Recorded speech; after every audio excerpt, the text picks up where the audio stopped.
In the year of 1769, on the island of Corsica, I, Napoleon Bonaparte, took my first breath. The island, a jewel in the Mediterranean, had just been claimed by France.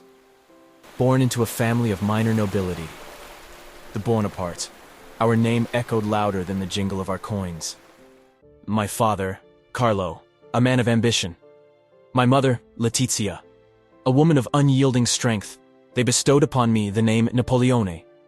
From my earliest years, I was drawn to the art of strategy, the allure of power.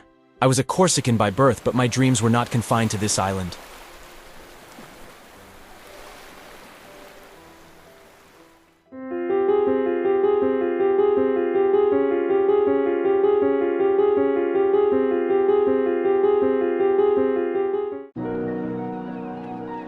At the tender age of 9, I left my island home.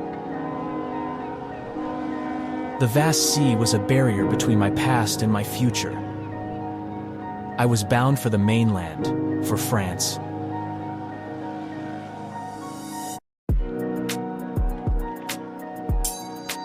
I found myself in the Royal Military Academy, a world away from the rugged beauty of Corsica.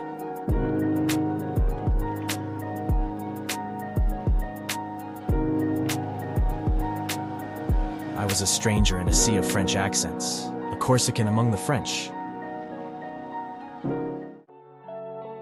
I was determined to prove myself. I studied harder, trained longer, fought fiercer. I was a Corsican, yes, but I was also a Frenchman. I would not be outdone. By 1785, I had earned my place.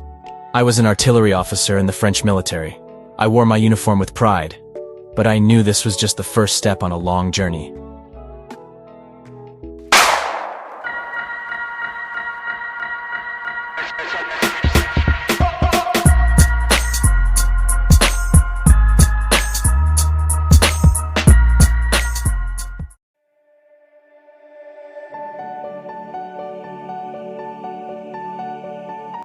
The year was 1793.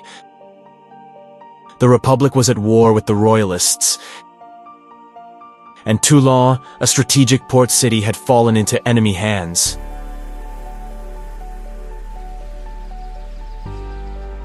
I was an artillery officer, a Corsican in the French army.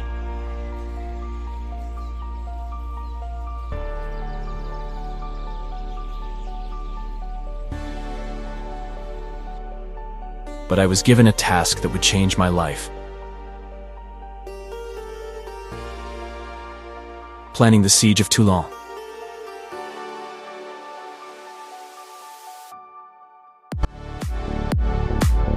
We fought hard, with every cannon shot echoing our resolve. The Royalists were strong, but we were stronger. Toulon was recaptured. It was a victory for the Republic, a victory for us. And for me, it was a step up the ladder. I was promoted to Brigadier General. I was just 24, but I had proven myself on the battlefield. This was just the beginning of my journey.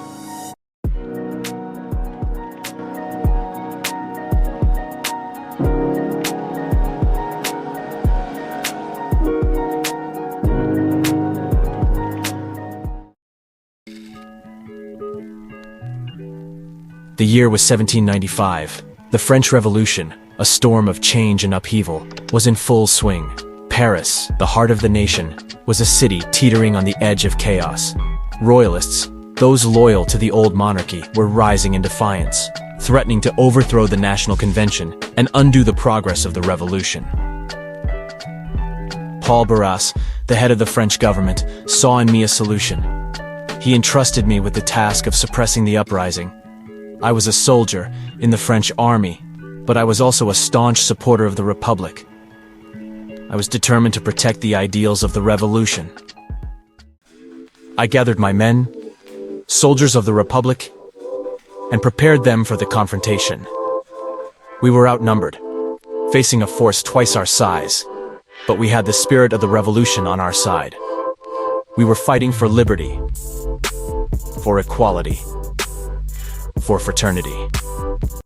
The Battle of 13 Vendémiaire was a test of our resolve. The Royalists came at us with all their might, but we held our ground. With strategic use of artillery, we pushed them back, street by street, until the city was ours again. The Republic was safe.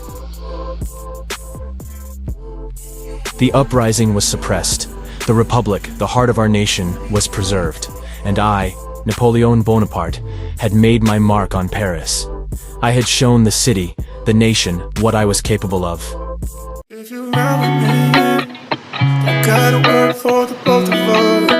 I'll put you in the driver's seat. Don't gotta hurry. The year was 1796. The French Republic was locked in a bitter struggle with Austria. The Italian peninsula, a land of rich culture and history, was the battleground. I was given command of the Army of Italy, a force that was more a motley crew than a disciplined army. They were poorly supplied, their spirits low. But I saw in them a spark, a potential waiting to be kindled.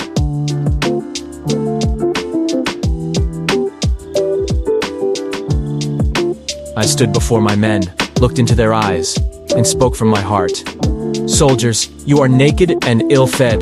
The government owes you much and can give you nothing. But I promise you this, I will lead you to the most fertile plains in the world. You will march through rich provinces, enter great cities. You will find honor, glory, and riches. I saw hope ignite in their eyes. I had promised them victory, and I intended to deliver. We moved like a storm across Italy, swift and relentless. We outmaneuvered the Austrians at every turn, our victories resounding across the continent. Montenotte, Mondovi, Lodi. Each battle a testament to our strength, our resolve. With each victory, the morale of my men soared, and with it, our momentum. The Italian campaign was a resounding success. We had defeated the Austrians, and the rich plains of Italy were now under the banner of the French Republic. I had delivered on my promise. But this was more than a military victory. It was a message to the world. A message that said, I, Napoleon Bonaparte, am here.